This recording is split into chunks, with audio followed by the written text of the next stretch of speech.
Comptez sur la présence de Dieu.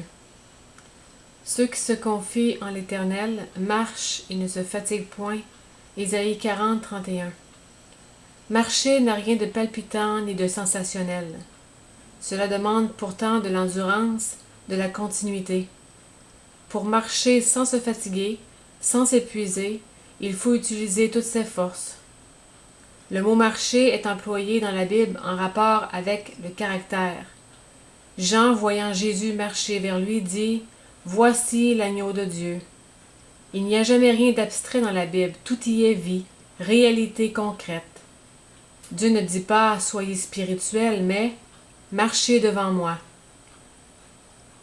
Lorsque nous sommes malades ou déprimés, nous recherchons le sensationnel.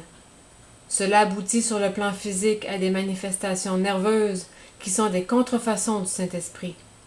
Sur le plan émotionnel, cela entraîne des affections désordonnées et l'immoralité. Sur le plan spirituel, nous finissons par détruire toute vie authentique.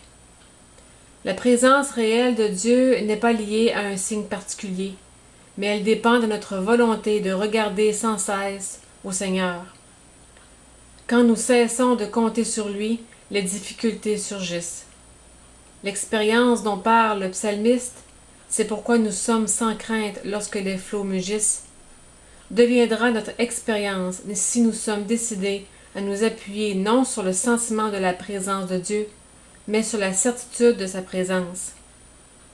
L'Éternel était ici et je ne le savais pas. Dans les moments critiques, demandons à Dieu de nous guider, mais gardons-nous de dire sans cesse « Ô Seigneur, conduis-moi dans telle ou telle direction ». Il est certain qu'il nous conduira.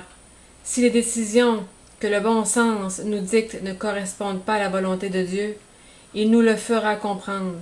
Restons alors en repos et attendons que sa présence nous éclaire.